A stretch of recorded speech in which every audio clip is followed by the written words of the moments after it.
Chapter 9. The strangest house anyone ever lived in. Mistress Mary has found her way into the mysterious garden at Misselthwaite, but she discovers the trees and flowers are overgrown, as no one has entered into it for 10 years. When she takes the bulbs to Martha, they decide that Mary needs some garden tools to be able to help her work, and that Dickon may be able to help her.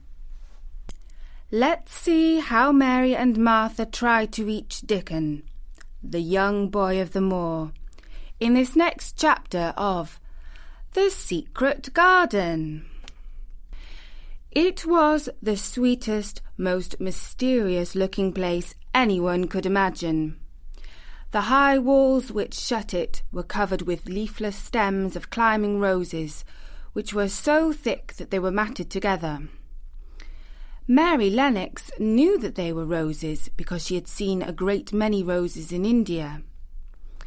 All the ground was covered with grass of a wintry brown, and out of it grew clumps of bushes which were surely rose bushes if they were alive. There were numbers of standard roses which had so spread their branches that they were like little trees. There were other trees in the garden, and one of the things which made the place look strangest and loveliest was that the climbing roses had run all over them and swung down long tendrils which made light swaying curtains. And here and there they had caught at each other or at a far-reaching branch, and had crept from one tree to another and made lovely bridges of themselves. There were neither leaves nor roses on them now, and Mary did not know whether they were dead or alive. But their thin grey or brown branches and sprays looked like a sort of hazy mantle spreading over everything, walls and trees, and even brown grass, where they had fallen from their fastenings and run along the ground. It was this hazy tangle from tree to tree which made it all look so mysterious. Mary had thought it must be different from other gardens which had not been left all by themselves so long, and indeed it was different from any other place she had ever seen in her life. "How still!" she whispered. "How still!" Then she waited a moment and listened at the stillness. The robin, who had flown to his treetop, was still as all the rest. He did not even flutter his wings. He sat without stirring and looked at Mary. "No wonder it is still," she whispered again. "I am the first person who has spoken in here for 10 years. She moved away from the door, stepping as softly as if she were afraid of waking someone. She was glad that there was grass under her feet, and that her steps made no sounds. She walked under one of the fairy-like grey arches between the trees, and looked up at the sprays and tendrils which formed them. "I wonder if they are all quite dead," she said. "Is all quite dead in the garden?" "I wish it wasn't." If she had been Ben Weatherstaff, she could have told whether the wood was alive by looking at it, but she could only see that there were only grey or brown sprays and branches, and none showed any signs of even a tiny leaf bud anywhere. But she was inside the wonderful garden, and she could come through the door under the ivy at any time, and she felt as if she had found a world all of her own. The sun was shining inside the 4 walls, and the high arch of blue sky over this particular piece of Misselthwaite seemed even more brilliant and soft than it was over the moor. The robin flew down from his tree-top and hopped about or flew after her from one bush to another. He chirped a good deal and had a very busy air, and she seemed to be hundreds of miles away from anyone, but somehow she did not feel lonely at all. All that troubled her was her wish that she knew whether all the roses were dead, or if perhaps some of them had lived and might put out leaves and buds as the weather got warmer. She did not want it to be quite a dead garden. If it were a quite alive garden, how wonderful it would be, and what thousands of roses would grow on every side. Her skipping rope had hung over her arm when she came in, and after she'd walked about for a while, she thought she would skip around the whole garden, stopping when she wanted to look at things. There seemed to have been grass paths here and there, and in one or two corners there were alcoves of evergreen, with stone seats or tall moss-covered flower urns in them. As she came near the second of these alcoves, she stopped skipping. There had once been a flower bed in it, and she thought she saw something sticking out of the black earth, some sharp little pale green points. She remembered what Ben Weatherstaff had said, and she knelt down to look at them. Yes, they are tiny growing things, and they might be crocuses or snowdrops or daffodils, she whispered. She bent very close to them and sniffed the fresh scent of the damp earth. She liked it very much. Perhaps there are some other ones coming up in other places, she said. I will go all over the garden and look. She did not skip, but walked. She went slowly and kept her eyes on the ground. She looked in the old border beds and among the grass, and after she had gone round, trying to miss nothing, she had found ever so many more sharp, pale green points, and she had become quite excited again. It isn't a quite dead garden, she cried out softly to herself. Even if the roses are dead, there are other things alive. She did not know anything about gardening, but the grass seemed so thick in some of the places that they did not seem to have room enough to grow. She searched about until she found a rather sharp piece of wood, and knelt down and dug and weeded out the weeds and grass until she made nice little clear places around them. Now they look as if they could breathe, she said, after she had finished with the first ones. I'm going to do ever so many more. I'll do all I can see. If I haven't time today, I can come tomorrow. She went from place to place and dug and weeded and enjoyed herself so immensely that she was led on from bed to bed and into the grass under the trees. The exercise made her so warm that she first threw her coat off, and then her hat, and without knowing it, she was smiling down onto the grass and the pale green points all the time. The robin was tremendously busy. He was very much pleased to see gardening begun on his own estate. He had often wondered at Ben Weatherstaff. Where gardening is done, all sorts of delightful things to eat are turned up with the soil. Now here was this new kind of creature who was not half Ben's size, and yet had the sense to come into his garden and begin at once. Mistress Mary worked in her garden until it was time to go to her midday dinner. In fact, she was rather late in remembering, and when she put on her coat and hat and picked up her skipping rope, she could not believe that she had been working 2 or 3 hours. She had been actually happy all the time, and dozens of the tiny pale green points were to be seen in cleared places, looking twice as cheerful as they had looked before when the grass and weeds had been smothering them. I shall come back this afternoon, she said, looking all around her at her new kingdom, and speaking to the trees and the rose bushes as if they heard her. Then she ran lightly across the grass, pushed open the slow old door, and slipped through it under the ivy. She had such red cheeks and such bright eyes, and ate such a dinner that Martha was delighted. "Oh, 2 pieces of meat and 2 helps of rice pudding," she said, Mother'll be pleased when I tell her what the skipping rope's done for thee." In the course of her digging with her pointed stick, Mistress Mary had found herself digging up a sort of white root, rather like an onion. She had put it back in its place and had patted the earth carefully down on it. And just now she wondered if Martha could tell her what it was. "Martha," she said, "what are those white roots that look like onions?" "They're bulbs," answered Martha. "Lots of spring flowers grow from 'em. The very little ones are snowdrops and crocuses, and the big ones are narcissuses and jonquils and daffodillies.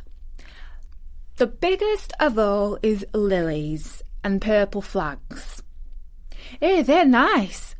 Dickon's got a whole lot of 'em planted in our bit o' garden." "Does Dickon know all about them?" asked Mary, a new idea taking possession of her. "Our Dickon can make a flower grow out of a brick wall. Mother says he just whispers things out of the ground." "Do bulbs live a long time?" "Would they live years and years if no one helped them?" inquired Mary anxiously. "They're things as helps themselves," said Martha. "That's why poor folk can afford to have 'em. If you don't trouble 'em, most of 'em will work away underground for a lifetime and spread out and have little uns. There's a place in the park in the woods here where there's snowdrops by thousands. There's the prettiest sight in Yorkshire where the spring comes. No one knows when they was first planted." "I wish I had a little spade," she said. "Whatever does thou want a spade for?" asked Martha, laughing. "Art thou going to take to digging?" "I must tell mother that too." Mary looked at the fire and pondered a little. She must be careful if she meant to keep her secret kingdom. She wasn't doing any harm, but if Mr. Craven found out about the open door, he would be fearfully angry and get a new key and lock it up for evermore. She really could not bear that. "This is such a big, lonely place," she said slowly, as if she were turning matters over in her mind. "The house is lonely, and the park is lonely, and the gardens are lonely. So many places seem shut up. I never did many things in India, but there were more people to look at, natives and soldiers marching by, and sometimes bands playing, and my ayah told me stories. There is no one to talk to here except you and Ben Weatherstaff. And you have to do your work, and Ben Weatherstaff won't speak to me often. I thought if I had a little spade I could dig somewhere as he does. And I might make a little garden, if he would give me some seeds." Martha's face quite lighted up. "There now," she exclaimed. "If that wasn't one of the things Mother said. She says there's such a lot of room in that big place, why don't they give her a bit for herself, even if she doesn't plant nothing but parsley and radishes. She'd dig and rake away and be right down happy with it." Them was the very words she said. "Were they?" said Mary. "How many things she knows, doesn't she?" Said Martha. "A woman as brings up 12 children learns something beside her ABC. Children's as good as arithmetic to set you finding out things." "How much would a spade cost? A little one?" Mary asked. "Well," was Martha's reflective answer, "at Thwaite village there's a shop or so, and I saw little garden sets with a spade, and a rake and a fork all tied together for 2 shillings. and they were stout enough to work with too. "I've got more than that in my purse," said Mary. "Mrs. Morrison gave me 5 shillings, and Mrs. Medlock gave me some money from Mr. Craven." "Did he remember thee that much?" exclaimed Martha. "Mrs. Medlock said I was to have 1 shilling a week to spend. She gives me one every Saturday. I didn't know what to spend it on." "My word, that's riches," said Martha. "Thou can buy anything in the world thou wants. The rent in our cottage is only 1 and 3 pence, and it's like pulling eye teeth to get it. Now, I've just thought of something," putting her hands on her hips. "What?" said Mary eagerly. "In the shop at Thwaite they sell packages of flower seeds for 1 penny each, and our Dickon, he knows which is the prettiest ones and how to make 'em grow. He walks over to Thwaite many a day just for the fun of it. Dost thou know how to print letters?" suddenly. "I know how to write," Mary answered. Martha shook her head. "Our Dickon can only read printing. If thou could print, we would write a letter to him and ask him to go and buy the garden tools and the seeds at the same time." "Oh, you're a good girl," Mary cried. "You are, really. I didn't know you were so nice. I know I can print letters if I try. Let's ask Mrs. Medlock for a pen and ink and some paper." "I've got some of my own," said Martha. "I bought 'em so I could print a bit of a letter to Mother of a Sunday. I'll go and get it." She ran out of the room, and Mary stood by the fire and twisted her thin little hands together with sheer pleasure. "If I have a spade," she whispered, "I can make the earth nice and soft and dig up weeds. If I have seeds and can make flowers grow, the garden won't be dead at all. It will come alive." She did not go out again that afternoon because, when Martha returned with her pen and ink and paper, she was obliged to clear the table and carry the plates and dishes downstairs, and when she got into the kitchen, Mrs. Medlock was there and told her to do something. So Mary waited for what seemed to her a long time before she came back. Then it was a serious piece of work to write to Dickon. Mary had been taught very little because her governess had disliked her too much to stay with her. She could not spell particularly well, but she found that she could print letters when she tried. This was the letter Martha dictated to her. "My dear Dickon, this comes hoping to find you well, as it leaves me at present.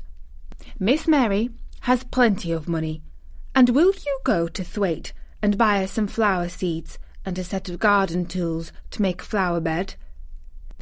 Pick the prettiest ones and easy to grow, because she has never done it before and lived in India, which is different. Give my love to Mother and every one of you. Miss Mary is going to tell me a lot more, so that on my next day out you can hear about elephants and camels and gentlemen going hunting lions and tigers. Your loving sister, Martha Phoebe Sowerby." "We'll put the money in the envelope, and I'll get the butcher boy to take it in his cart. He's a great friend of Dickon's," said Martha. "How shall I get the things when Dickon buys them?" "He'll bring 'em to you himself. He'll like to walk over this way."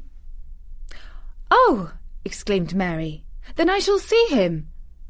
I never thought I should see Dickon." "Does thou want to see him?" asked Martha suddenly, for Mary had looked so pleased. "Yes, I do. I never saw a boy foxes and crows loved. I want to see him very much." Martha gave a little start, as if she remembered something. "Now, to think," she broke out, "to think of me forgetting that there, and I thought I was going to tell you first thing this morning. I asked Mother, and she said she'd ask Mrs. Medlock her own self. "Do you mean—" Mary began. "Ask her if you might be driven over to our cottage some day and have a bit of Mother's hot oat cake and butter and a glass of milk." It seemed as if all the interesting things were happening in one day. To think of going over the moor in the daylight and when the sky was blue. To think of going into the cottage which held 12 children.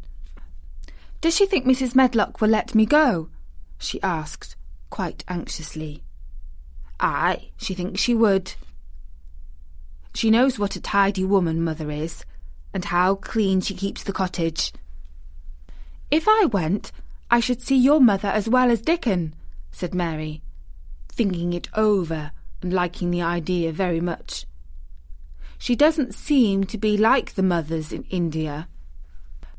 Her work in the garden and the excitement of the afternoon ended by making her feel quiet and thoughtful. Martha stayed with her until tea time, but they sat in comfortable quiet and talked very little. But just before Martha went downstairs for the tea tray, Mary asked a question. "Martha," she said, "has the scullery maid had the toothache again today?" Martha certainly started slightly. "What makes thee ask that?" "Because when I waited so long for you to come back, I opened the door and walked down the corridor to see if you were coming, and I heard that far-off crying again, just as we heard it the other night. There isn't a wind today, so you see it couldn't have been the wind." "Eh," said Martha restlessly. "Thou mustn't go walking about in the corridors and listening. Mr. Craven would be that there angry that there's no knowing what he'd do." "I wasn't listening," said Mary. "I was just waiting for you, and I heard it." "That's 3 times. "My word! There's Mrs. Medlock's bell," said Martha, and she almost ran out of the room. "It's the strangest house anyone ever lived in," said Mary drowsily, as she dropped her head on the cushioned seat of the armchair near her. Fresh air and digging and skipping rope had made her feel so comfortably tired that she fell asleep. And so Martha has helped Mary to write to Dickon, to see if he can bring her some tools to help her in the garden, with all the overgrown plants she would like to tend. But there is still the strange sound in the corridor Mary has heard. Let's see if Martha can help her in this next dramatic chapter of The Secret Garden.